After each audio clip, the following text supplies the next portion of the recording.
तो motion in a straight line, one dimensional motion, ये अपना चैप्टर है और इस चैप्टर को अपन स्टार्ट कर रहे हैं और ख़त्म भी कर देंगे। देखना, स्ट्रेट लाइन मोशन का मतलब हो गया कि एक लीनियर मोशन, सरल रेखा में गति। तो जैसे कि कोई कार है, ठीक है, वो कार एक सीधी सड़क पर गति कर रही है, तो ये मोशन क्या होगा, स्ट्रेट लाइन मोशन, और इसी को अपन बोलेंगे वन डायमेंशनल मोशन, ठीक है। और एग्जाम्पल अपन बोले तो जैसे फ्री फॉलिंग ऑब्जेक्ट है, मुक्त रूप से कोई गिरता हुआ कोई ऑब्जेक्ट है, वस्तु है, फ्री गिर रहा है, फ्रीली गिर रहा है, तो ये मोशन भी क्या कहलाएगा भाई, लीनियर मोशन है। इस मोशन को भी अपन बोलते हैं मोशन इन स्ट्रेट लाइन और वन डायमेंशनल मोशन। तो ये एग्जाम्पल है किसके, स्ट्रेट लाइन मोशन के, सरल रेखा में गति के। इसमें जैसे अपन जो टॉपिक पढ़ते हैं सबसे पहले वो आता है डिस्टेंस। डिस्टेंस, डिस्टेंस क्या है, पाथ लेंथ, पथ की लंबाई, पाथ लेंथ। पथ की लंबाई जो होगी उसे अपन क्या बोलेंगे, डिस्टेंस बोलेंगे। जैसे ये एक व्यक्ति है जो ए से ओ पे गया, फिर गया बी पे और फिर गया सी पे। तो पूछे बताओ डिस्टेंस कितना, तो जो डिस्टेंस होगा ना, डिस्टेंस दूरी, वो हो जाएगी अपने पास A O plus O B plus B C, इसे बोलते हैं डिस्टेंस। मतलब जो भी पथ होगा, जिस पथ से होके वो गया है, वो सारा पथ अपन क्या कर देंगे, जोड़ देंगे तो डिस्टेंस आ जाएगा, ठीक है, क्लियर। तो जो पाथ लेंथ होगी उस पाथ लेंथ को अपन क्या बोलते हैं, डिस्टेंस बोलते हैं। क्या, डिस्टेंस। अच्छा, और एग्जाम्पल की बात करें तो जैसे कि एक ये सेमी सर्कल बना है अपने पास, अर्धवर्ताकार पथ है अपने पास, अर्धवर्ताकार सेमी सर्कल पथ है। मतलब एक रेलगाड़ी है, छुक छुक छुक छुक करते हुए यहाँ से गई और फाइनल पोजीशन बी पे पहुँच गई। तो आपसे पूछा कि अगर ये सेमी सर्कल जो बना इसकी रेडियस आर है, क्या है, आर, तो बताओ रेलगाड़ी ने कितनी दूरी ट्रेवल की, कितना डिस्टेंस आया। तो हम क्या करेंगे, पथ की लंबाई देखेंगे। अगर ये पूरा सर्कल बनता तो 2 पाई आर होता, लेकिन सेमी सर्कल बना है तो कितना हो गया, पाई आर, मतलब पाथ लेंथ हो गया पाई आर। तो ये डिस्टेंस हो गई इसकी, क्या हो गई, डिस्टेंस। क्लियर इतनी बात है, डिस्टेंस क्या होगा, पाई आर, राइट। अच्छा, तो पाथ लेंथ डिस्टेंस होता है, पथ की लंबाई क्या होती है, डिस्टेंस। अब अगर मैं पूछूं बताओ इसका एसआई यूनिट क्या, एसआई यूनिट, तो एसआई यूनिट क्या होगा, मीटर होगा, राइट है। मैं पूछूं बताओ इसका डायमेंशन क्या, तो आप बोलोगे m0 L1 T0 होगा, मीटर L ही होता है, राइट। एक और क्वेश्चन जो यहाँ पे पूछते हैं कि कैसी क्वांटिटी है डिस्टेंस, तो डिस्टेंस अपने पास स्केलर क्वांटिटी होती है। कैसी, स्केलर, मतलब इसको रिप्रेजेंट करने के लिए डायरेक्शन की जरूरत नहीं है, केवल मैग्नीट्यूड चाहिए। तो मैग्नीट्यूड चाहिए, मैग्नीट्यूड चाहिए, तो इसका मतलब ये है कि ये जो क्वांटिटी होगी वो पॉजिटिव होगी, क्योंकि मैग्नीट्यूड हमेशा पॉजिटिव होता है। तो distance is, it is always positive, always positive, यह हमेशा क्या होगी, धनात्मक होगी, यह हमेशा धनात्मक होती है, right. Distance is always positive, right. Okay, अभी यहाँ पे अपन टॉपिक देख रहे हैं डिस्प्लेसमेंट का, हिंदी में कहते हैं इसे विस्थापन। क्या बोलते हैं, विस्थापन। डिस्प्लेसमेंट क्या है, शॉर्टेस्ट डिस्टेंस है, shortest distance between initial and final position, final position, प्रारंभिक और अंतिम स्थिति के मध्य न्यूनतम दूरी। तो ये जैसे कि इनिशियल पोजीशन है और ये फाइनल पोजीशन है, इनके बीच में जो शॉर्टेस्ट डिस्टेंस है वो ये है, ये, क्लियर। इससे अपन बोलते हैं डिस्प्लेसमेंट। तो कितना आ गया डिस्प्लेसमेंट, 2r डिस्प्लेसमेंट आएगा, कितना, 2r, राइट है क्या। तो shortest distance between initial and final position is called displacement. और ये एक वेक्टर क्वांटिटी है। कैसी क्वांटिटी है? Vector. It is a vector quantity. It means displacement जो होगा उसको रिप्रेजेंट करने के लिए अपने को डायरेक्शन की जरूरत होगी। Direction can be positive, negative. तो अपन ये कह सकते हैं क्या कि displacement can be positive, negative और जीरो भी हो सकता है। जीरो कब होगा? देखो, जीरो कब होगा? जीरो जब इनिशियल और फाइनल पोजीशन सेम हो, तब आपका डिस्प्लेसमेंट जीरो होगा। कैसे? देखो, ये सेमी सर्कल है, ये पूरा सर्कल बना दिया अपन ने, ये सेमी था, ये पूरा। तो इनिशियल और फाइनल पोजीशन सेम आ गई, दोनों के बीच में डिस्टेंस कितना? जीरो। मतलब डिस्प्लेसमेंट कितना आ जाएगा? जीरो। ठीक है, तो जो डिस्प्लेसमेंट होगा कैन बी पॉजिटिव, नेगेटिव और जीरो। कैसी क्वांटिटी? Vector quantity. ये स्केलर था, इसका केवल मैग्नीट्यूड है, तो इसलिए क्या होगा? हमेशा पॉजिटिव होगा, ऑलवेज पॉजिटिव। क्लियर? अब मैं पूछूं, बताओ इसका ऐसा यूनिट क्या? तो सेम होगा, मीटर, क्योंकि डिस्टेंस ही है। मैं पूछूं, बताओ इसका डायमेंशन क्या? m0, l1, t0। Right? Clear? एक इंपॉर्टेंट पॉइंट इसके अंदर नोट करना। इंपॉर्टेंट पॉइंट क्या? इंपॉर्टेंट पॉइंट, महत्वपूर्ण बिंदु क्या? कि जो डिस्टेंस होता है ना, डिस्टेंस, दूरी, ये हमेशा ज़्यादा होती है या फिर बराबर किसके? डिस्प्लेसमेंट के, विस्थापन के। कैसे? देखो, यहां पे बात करें, ये डिस्टेंस है और ये डिस्प्लेसमेंट है। बताओ ज़्यादा कौन? आप बोलोगे डिस्टेंस ज़्यादा है। भाई ये तो ऐसे घूम के ऐसे जा रहा है, तो ये ज़्यादा तो है ही, तो डिस्टेंस ज़्यादा है। राइट? डिस्प्लेसमेंट कितना है? 2r है, कम है डिस्प्लेसमेंट, तो डिस्टेंस डिस्प्लेसमेंट से ज़्यादा होगा। ये बात तो क्लियर हुई। सर बराबर भी बता रहे हो, बराबर कब होगा? जब लीनियर मोशन की बात करें कि A से B तक कोई रेलगाड़ी गई स्ट्रेट लाइन पे, स्ट्रेट पटरी पे गई, ठीक है, तो बताओ डिस्टेंस कितना? आप बोलोगे पथ की लंबाई AB, यहाँ से यहाँ तक। मैं पूछूं, बताओ डिस्प्लेसमेंट कितना?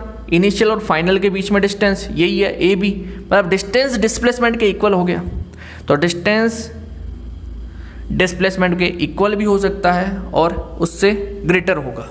क्या होगा? ग्रेटर। मतलब दूरी विस्थापन से हमेशा क्या होती है? ज़्यादा होती है या फिर इसके बराबर होती है। क्या होती है? बराबर। क्लियर? अब देखिए, एक टर्म आता है डिस्प्लेसमेंट वेक्टर। डिस्प्लेसमेंट वेक्टर, विस्थापन सदिश। क्या है? जैसे कि एक पार्टिकल है, वो A पॉइंट पे है, कुछ समय बाद में वो B पॉइंट पे आ गया। जब वो A पॉइंट पे था तब इसका पोजीशन वेक्टर r1 है, और जब वो B पॉइंट पे आया तब इसका पोजीशन वेक्टर r2 है। तो A से B पे गया, तो यहाँ पे जो डिस्प्लेसमेंट हुआ, विस्थापन हुआ, उसे अपन बोलते हैं डिस्प्लेसमेंट वेक्टर, डेल r, और ये आता है r2 माइनस r1। निकाल भी सकते हैं त्रिभुज के नियम से। त्रिभुज के नियम से, ट्रायंगल लॉ जो है, उस लॉ से अपन इसको निकाल सकते हैं। कैसे? देखो, ट्रायंगल लॉ ये कहता है कि सेम डायरेक्शन वालों का एडिशन अपोजिट डायरेक्शन के इक्वल होता है। मतलब इसका और इसका इक्वल इसके होगा, तो ये बराबर आ जाएगा r2 माइनस r1। या ऐसे देखो कि ये पार्टिकल यहाँ पे पॉइंट A पे था, तब इसका इनिशियल पोजीशन वेक्टर क्या था? इनिशियल पोजीशन वेक्टर वो अपने पास है r1 वेक्टर। राइट? जब B पर आया तो मतलब फाइनल पॉइंट पे पहुंच गया, तो फाइनल पोजीशन वेक्टर क्या है? फाइनल पोजीशन वेक्टर आप बोलोगे r2 वेक्टर। तो बताओ डिस्प्लेसमेंट वेक्टर कितना होगा? Final minus initial. ओके, ध्यान रखना ये।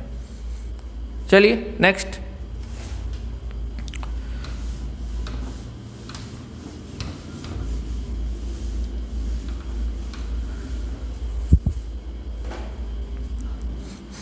अब आता है अपने पास नेक्स्ट टॉपिक, और नेक्स्ट टॉपिक है स्पीड और वेलोसिटी का। किसका? स्पीड, चाल, वेलोसिटी जिसे अपन बोलते हैं वेग। स्पीड, स्पीड क्या है? स्पीड का मतलब बोलते हैं ना कि यार कितनी स्पीड पे तेरी गाड़ी चल रही है, बहुत स्पीड पे गाड़ी चलाता है, कम चलाया कर, मतलब जैसे 60 की स्पीड, 50 की स्पीड, ऐसे होती क्या है स्पीड? स्पीड का मतलब होता है डिस्टेंस अपॉन टाइम, दूरी बटे हुए समय, ये क्या होता है? स्पीड होता है। यहीं पे अगर वेलोसिटी की बात करें तो वेलोसिटी, वेलोसिटी वेग, ये होता है अपने पास displacement upon time, displacement upon time, विस्थापन बटे हुए समय। क्लियर?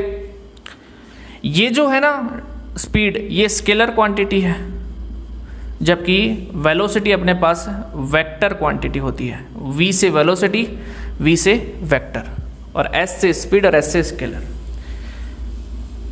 यूनिट की बात करें SI यूनिट की, तो SI यूनिट क्या होगा? डिस्टेंस का मीटर, टाइम का सेकंड। सिमिलरली इसका क्या होगा? Metre upon second. Clear? Dimension की बात करें वीमा की, तो L1 इसका और इसका T1, मतलब आ गया m0 L1 T-1, सेम इसका होगा, राइट? ओके, तो स्पीड डिस्टेंस अपॉन टाइम होता है, जबकि वेलोसिटी डिस्प्लेसमेंट अपॉन टाइम होता है। ये स्केलर क्वांटिटी है, ये वेक्टर क्वांटिटी है। यूनिट मीटर पर सेकंड, मीटर पर सेकंड, डायमेंशन सेम, तो यूनिट डायमेंशन क्या होते हैं? सेम होते हैं। ठीक है, तो वेलोसिटी का जो मैग्नीट्यूड होता है ना, वेलोसिटी का मैग्नीट्यूड, ये क्या होता है? स्पीड होता है, स्पीड, स्पीड। ठीक है, क्लियर? चलिए नेक्स्ट।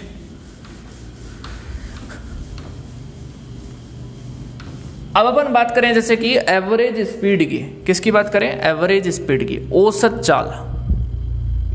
यहां से क्वेश्चन आते हैं।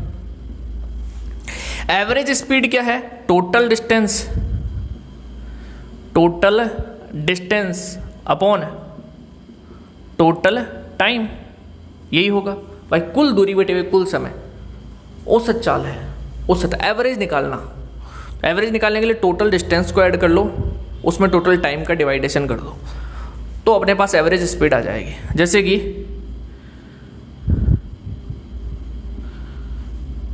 एक पार्टिकल है, S1 डिस्टेंस T1 टाइम में ट्रेवल करता है, S2 T2 में, S3 T3 में। Similarly SN distance TN time में ट्रेवल करता है, और पूछा है बताओ एवरेज स्पीड कितना, तो हम क्या करेंगे? टोटल डिस्टेंस देखेंगे, जो कि है S1, S2, S3 और SN। कितना टाइम लगा? T1, T2, T3 और ये TN। क्लियर? ठीक है, अभी ये क्वेश्चन होता कुछ इस प्रकार से कि V1 स्पीड से T1 टाइम तक चला, V2 स्पीड से T2 टाइम तक चला, V3 स्पीड से T3 टाइम तक चला, और Vn स्पीड से Tn टाइम तक चला। तो बताओ एवरेज स्पीड कितना? कुल दूरी बटे हुए कुल समय। देखो यहां पे जो डिस्टेंस मान लिया अपन ने S1, यहां पे S2 दिया अपने को केवल यही है, V1 T1, V2 T2, ये सब चीजें, ये डिस्टेंस नहीं दिया है, ये S3। तो S1 कितना होगा? दूरी बराबर चाल गुणा समय, मतलब V1 T1। S2 कितना? V2 T2। S3 कितना? V3 T3। ये फॉर्मूला है। तो अपन बोले डिस्टेंस अपॉन टाइम के अकॉर्डिंग डिस्टेंस कितना होगा? V1 T1, V2 T2 plus V3 T3, और कहाँ तक? Vn Tn तक। और टाइम कितना? T1 plus T2 plus T3, और कहाँ तक? Tn तक। क्लियर इतनी बात है? टाइम तो दिया ही है, डिस्टेंस ही तो नहीं दिया था, तो डिस्टेंस को अपन ने चेंज कर लिया। क्लियर इतनी बात है? ओके, और भी इसके 2-3 फॉर्मूलाज बन सकते हैं जो कि क्वेश्चन आएगा ना तब मैं आपको इसका कराऊंगा। तो एवरेज स्पीड देखा अपन ने, औसत चाल। अब अपन बात करें जैसे कि इंस्टेंटेनियस स्पीड, तात्क्षणिक चाल। ये क्या है कि स्पीड एट एनी इंस्टेंट, कोई भी इंस्टेंट पर स्पीड जो होगी उसे इंस्टेंटेनियस स्पीड कहेंगे। कैसे डिफाइन होगी? जैसे कि आपको दिया है डिस्टेंस, और ये डिस्टेंस दिया है टाइम के फंक्शन के रूप में, कि टाइम का फंक्शन है, टाइम के साथ में चेंज हो रहा है। तो जो इंस्टेंटेनियस स्पीड होता है ना, जो डिस्टेंस दे रखा है उसका डिफरेंशिएशन होता है। और कोई भी टाइम पे पूछे तो t is equal to t second, मतलब t is equal to t second पे इंस्टेंटेनियस स्पीड क्या होगा वो वैल्यू रख देंगे। क्लियर है?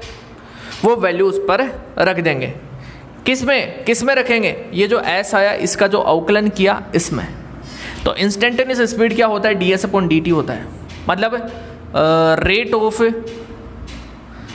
Change in distance with respect to time क्या होता है? इंस्टेंटेनियस स्पीड होता है, या इसी को अपन क्या कहते हैं? स्पीड। भाई स्पीड का ही तो प्रकार है। क्या है? स्पीड। ये क्या है? स्पीड है। क्या है? Speed. Rate of change in distance with respect to time is called speed. यहीं पे अगर अपन बात करें इंस्टेंटेनियस वेलोसिटी की, किसकी बात करें? इंस्टेंटेनियस वेलोसिटी, तात्क्षणिक वेग की। मतलब वेलोसिटी एट एनी इंस्टेंट क्या कहलाएगा? Instantaneous velocity, right? कैसे डिफाइन होगा? आपको दिया है position vector,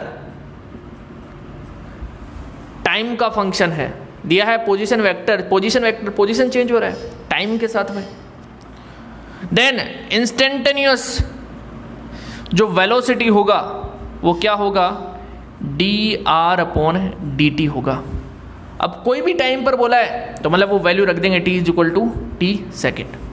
clear?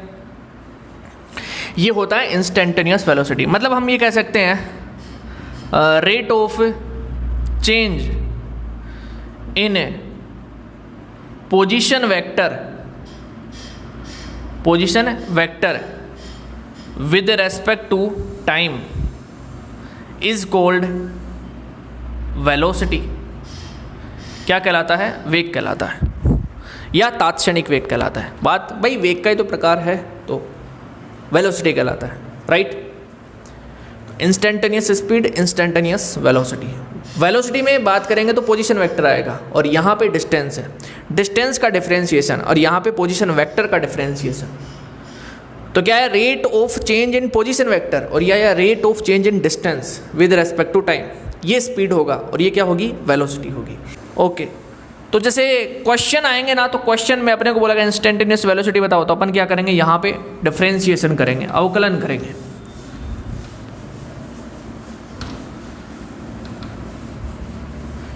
Clear?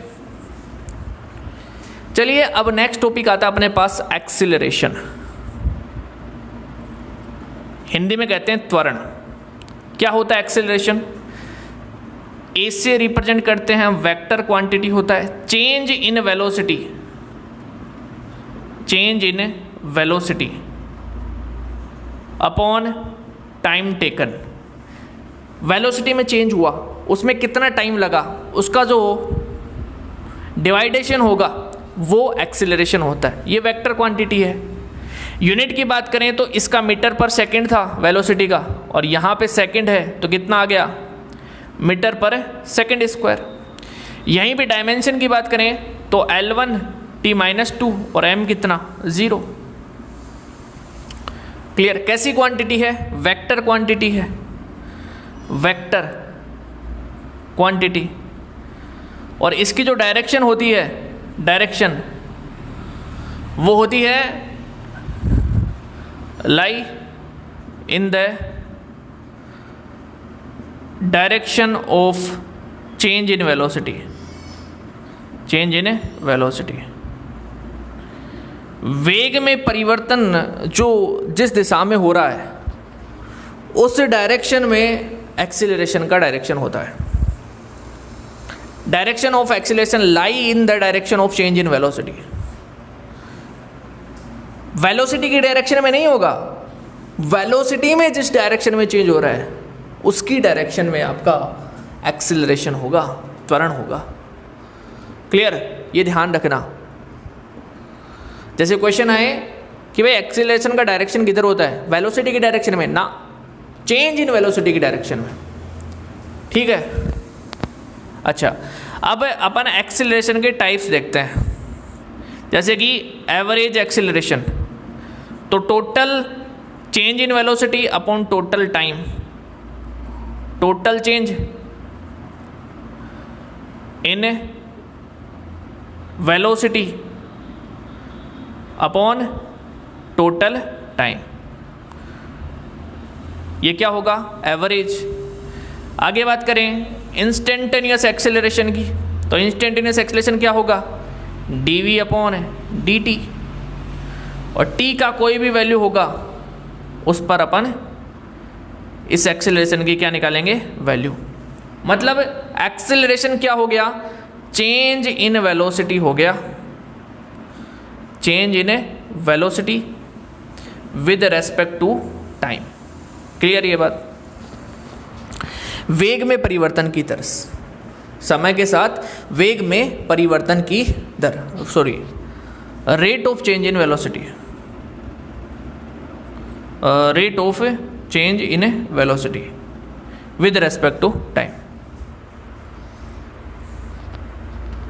Rate of change in velocity with respect to time क्या होगा, आपका एक्सेलरेशन होगा, त्वरण होगा। तो acceleration change in velocity upon time, average total change in velocity upon total time, instantaneous differentiation of velocity, velocity का क्या कर देंगे, डिफरेंशिएशन कर देंगे। क्लियर? अभी यहाँ पे चेंज इन वेलोसिटी जो है ये नेगेटिव हो तो एक्सेलरेशन क्या होगा, नेगेटिव होगा। इसे बोलते हैं रिटार्डेशन। क्या बोलते हैं, रिटार्डेशन, मंदन।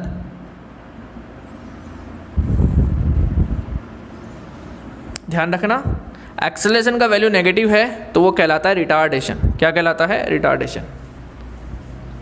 मतलब वेलोसिटी घट रहा हो, वेलोसिटी डिक्रीज हो रहा है।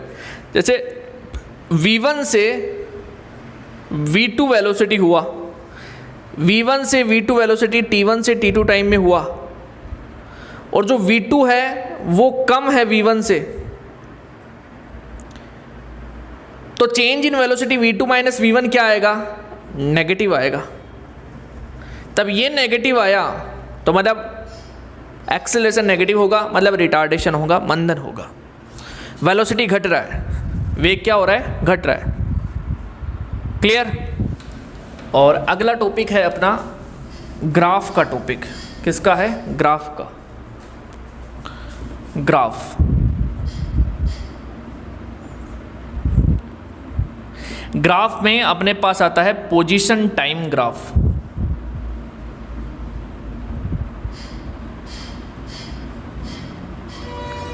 स्थिति समय ग्राफ, पोजीशन टाइम ग्राफ, और एक ग्राफ देखेंगे अपन वेलोसिटी टाइम ग्राफ,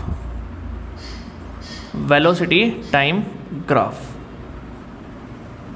ठीक है, पोजीशन टाइम ग्राफ में अपने पास, जैसे मैं आपको ग्राफ बताता हूं, एक ग्राफ है ऐसे,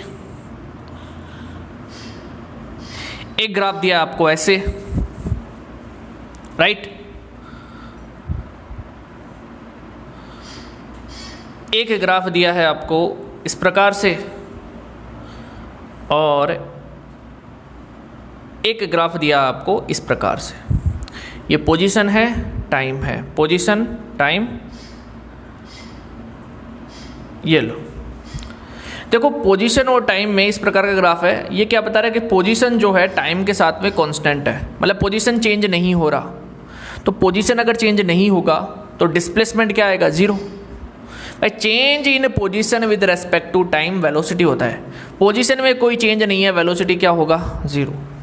वेलोसिटी जीरो, इसका मतलब मोशन क्या होगा, रेस्ट का मोशन, पार्टिकल क्या होगा, रेस्ट में। तो आपको बोले कि पार्टिकल रेस्ट में हो तो उसका एक्सटी ग्राफ कैसा होगा, ऐसा होगा, राइट। अब देखिए एक्सटी ये ग्राफ है, इसमें वेलोसिटी जीरो है, मतलब पार्टिकल क्या है, रेस्ट में है, क्लियर। ये एक्स और टी के बीच में ग्राफ है, इसके अकॉर्डिंग हो क्या रहा है, टाइम के रेस्पेक्ट में एक्स का वैल्यू बढ़ रहा है, पोजीशन का वैल्यू बढ़ रहा है, और स्ट्रेट लाइन है, मतलब ये क्या है, x is proportional to t का ग्राफ है, राइट। टाइम बढ़ा रहे हो एक्स बढ़ रहा है, टाइम बढ़ा रहे हो एक्स बढ़ रहा है, मतलब अगर चेंज इन पोजीशन की बात करें किसी भी टाइम पर तो वो रेस्पेक्ट के विद रेस्पेक्ट टू टाइम में तो वो नियत है, कांस्टेंट है, मतलब x is proportional to t है, तो इसका मतलब ये है x अपॉन टी एक कांस्टेंट है, मतलब वेलोसिटी क्या है, कांस्टेंट। ये समझ में आया, कैसे समझना भाई, x is proportional to t का ग्राफ ये है, प्रोपोर्शनल हटा तो एक कांस्टेंट आएगा t, मतलब x अपॉन टी का वैल्यू आया k क्या है, कांस्टेंट, और x अपॉन टी क्या है, वेलोसिटी, मतलब वेलोसिटी क्या हो गया, कांस्टेंट हो गया इस केस में, वेलोसिटी क्या हो गया, कांस्टेंट। वेग क्या हो गया, नियत, मतलब इस सिचुएशन में आपका v क्या होगा, कांस्टेंट, v क्या होगा, कांस्टेंट। तो जब v कांस्टेंट है, वेलोसिटी कांस्टेंट है, तो ये जो मोशन होता है इस मोशन को बोलते हैं यूनिफॉर्म वेलोसिटी का मोशन, यूनिफॉर्म मोशन या यूनिफॉर्म वेलोसिटी का मोशन। यूनिफॉर्म मोशन है ये, एक समान गति है, मतलब v का मान सेम रहेगा इस केस में, क्लियर। यहां पे बात करें, देखो यहां पे पोजीशन का वैल्यू बढ़ रहा है, धीरे धीरे धीरे धीरे फिर बढ़ रहा है, मतलब पोजीशन बढ़ रहा है टाइम के रेस्पेक्ट में, मतलब v क्या है, इंक्रीज हो रहा है, राइट है क्या, v क्या हो रहा है, इंक्रीज, और यहाँ पे पोजीशन का वैल्यू कुछ समय बाद में घट गया, मतलब v क्या हो रहा है, डिक्रीज हो रहा है। अब मैं इसको दूसरे तरीके से भी समझाऊंगा, देखना v क्या हो रहा है, डिक्रीज, और यहाँ पे v क्या हो रहा है, इंक्रीज, क्लियर। सेकंड मेथड इसमें क्या है, कैसे इन चीज़ों को और देखें अपन, देखो tan थीटा ये होता है स्लोप, इसको क्या बोलते हैं अपन, ढाल बोलते हैं। कोई भी ग्राफ दे रखा है उसमें जो tan थीटा होता है ना वो ढाल कहलाता है। तो जैसे कि अपने को दिया है xt ग्राफ, कौन सा ग्राफ, xt ग्राफ, तो xt ग्राफ में ये लिख लेना, xt ग्राफ में जो स्लोप होता है tan थीटा होता है वो v को बताता है, किसको बताता है, वेलोसिटी को। कैसे, देखो अपने को दिया xt ग्राफ कुछ ऐसे, ठीक है, ये थीटा आया, tan थीटा निकालो यहाँ से, आप बोलोगे लंब बटे हुए आधार, perpendicular upon base, perpendicular x, base कितना t, x अपॉन टी आया, और x अपॉन टी को अपन क्या बोलते हैं, x पोजीशन है, t टाइम है, वेलोसिटी क्या बोलते हैं, वेलोसिटी, वेग। मतलब है xt ग्राफ में जो tan थीटा होता है वो वेलोसिटी को बताता है। सिमिलरली vt ग्राफ की बात करेंगे तो vt ग्राफ में जो स्लोप होगा मतलब tan थीटा होगा वो किसको बताएगा, एक्सीलरेशन को, किसको, एक्सीलरेशन को, ये ध्यान रखना। v upon T, tan theta का मतलब v अपॉन टी आएगा यहाँ पे, और v अपॉन टी एक्सीलरेशन होगा, क्लियर। तो tan थीटा से बात करें, देखो ये xt ग्राफ है, यहाँ पे थीटा कितना, 0 डिग्री, मतलब tan थीटा कितना होगा, 0 डिग्री। tan थीटा ही क्या होता है, v होता है, मतलब v क्या हो गया, 0, मतलब पार्टिकल क्या हो गया, रेस्ट में, ठीक है। यहाँ पे थीटा है, ये कांस्टेंट है और लेस देन 90 है, थीटा क्या है, कांस्टेंट, थीटा कांस्टेंट मतलब tan theta constant, tan theta constant मतलब वेलोसिटी कांस्टेंट, वेग क्या होगा, नियत होगा। ये बात क्लियर है क्या, वेग नियत क्यों होगा, क्योंकि थीटा क्या है, कांस्टेंट है, थीटा कांस्टेंट होगा तो tan थीटा कांस्टेंट, और tan थीटा ही वेग होता है तो वेग क्या होगा, नियत होगा, वेलोसिटी क्या होगी, कांस्टेंट होगी, क्लियर। तो वेलोसिटी कांस्टेंट, तो ये मोशन अपने पास क्या होगा, यूनिफॉर्म मोशन, क्या होगा, यूनिफॉर्म मोशन, ओके। यहाँ पे देखो ये थीटा है, टाइम के रेस्पेक्ट में थीटा का वैल्यू बढ़ रहा है, इंक्रीज हो रहा है। तो थीटा क्या हो रहा है, इंक्रीज। तो टेन थीटा इंक्रीज, तो टेन थीटा इंक्रीज तो मतलब वेलोसिटी इंक्रीज, तो वेग क्या हो रहा है यहाँ पे बढ़ रहा है। यहाँ पे थीटा की बात करें,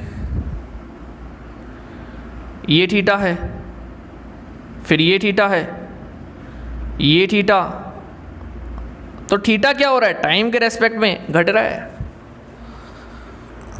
यहाँ पे थीटा ज़्यादा, फिर कम, फिर कम, फिर और कम, तो थीटा घट रहा है। थीटा क्या हो रहा है, डिक्रीज। थीटा डिक्रीज हो रहा है मतलब वेलोसिटी क्या होगा, डिक्रीज होगा, घटेगा टाइम के रेस्पेक्ट में।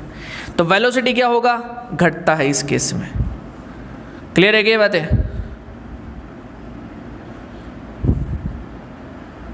ये इस प्रकार से ग्राफ, क्योंकि थीटा का वैल्यू टाइम के रेस्पेक्ट में घटता जा रहा है, मतलब टेन थीटा घटेगा, और टेन थीटा घटने का मतलब हो गया वेलोसिटी घटेगा। ओके, यहीं पे बात करें अपन वेलोसिटी टाइम ग्राफ की, वीटी ग्राफ, ये v है और ये क्या है, t। यहाँ पे एक ग्राफ है कुछ ऐसे, मतलब क्या हो गया, v कांस्टेंट है, v कांस्टेंट तो a क्या होगा, 0। देखो वैसे भी बात करें वीटी ग्राफ में जो टेन थीटा होता है वो a होता है, और थीटा 0 डिग्री है तो a क्या होगा, 0, क्योंकि थीटा क्या है, 0 डिग्री। मतलब यहाँ पे 0 एक्सेलरेशन है, और यूनिफॉर्म वेलोसिटी का ये क्या है, ग्राफ है, यूनिफॉर्म वेलोसिटी का ग्राफ है, एक समान वेग का ग्राफ है। क्लियर? यहीं पे ये ग्राफ कुछ ऐसे होता, v और t। तो यहाँ पे थीटा है, ये थीटा लेस देन क्या है, 90, लेकिन थीटा क्या है, फिक्स है, थीटा फिक्स है। थीटा फिक्स है तो मतलब टेन थीटा क्या हो गया, फिक्स हो गया। टेन थीटा फिक्स तो मतलब है आपका एक्सेलरेशन क्या हो गया, फिक्स, मतलब कांस्टेंट। तो इस सिचुएशन में आपका एक्सेलरेशन क्या है, कांस्टेंट है। ये ग्राफ कुछ ऐसा है, v is directly proportional to t, means v upon t constant है k। ये v चेंज है वेलोसिटी में। क्लियर? मतलब आपका एक्सेलरेशन कांस्टेंट रहेगा। तो ये मोशन कैसा मोशन होगा, uniform accelerated motion, uniform accelerated motion, एक समान त्वरित गति का ये अपने पास ग्राफ होगा। क्लियर? तो ये 3-4 ग्राफ अपने को ध्यान रखने हैं। इसमें ये ग्राफ पूछा जाता है, ठीक है, कि पार्टिकल रेस्ट में हो तो उसका ग्राफ कैसे बनेगा। आगे देखिए,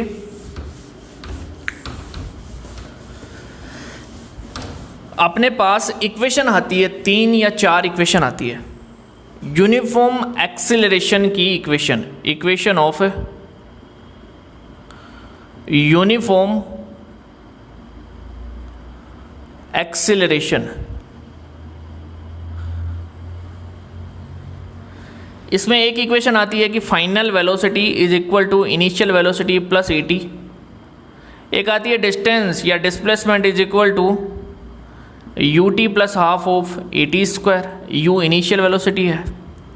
एक आती है v square is equal to u square plus 2as, ये इनिशियल वेलोसिटी, ये फाइनल वेलोसिटी, ये एक्सेलरेशन, ये डिस्प्लेसमेंट। एक आता है nth टाइम में कितना डिस्टेंस ट्रेवल किया, यह आता है un plus 1/2 an 2n minus 1। ये क्या है, distance travelled in nth, travelled in nth time, nवें समय में तय की गई दूरी या तय किया गया विस्थापन, ये होगा डिस्प्लेसमेंट या फिर डिस्प्लेसमेंट। ओके, तो ये इक्वेशन है यूनिफॉर्म एक्सेलरेशन की, मतलब एक्सेलरेशन आपका यूनिफॉर्म हो, ए क्या हो, कांस्टेंट। ए कांस्टेंट होगा तो चेंज इन वेलोसिटी कांस्टेंट, मतलब डेल वी कांस्टेंट। वेग में परिवर्तन क्या होगा? कांस्टेंट होगा। ठीक है, मतलब v और t के बीच में ग्राफ एक स्ट्रेट लाइन होगा। ओके, चलिए, तो ये था हमारा चैप्टर और ये चैप्टर कंप्लीट होता है। इसके अलावा इस चैप्टर में 1D मोशन में और कुछ नहीं है, बाकी का 2D 3D में आता है अपने पास टॉपिक्स। ओके, तो मिलते हैं नेक्स्ट वीडियो में।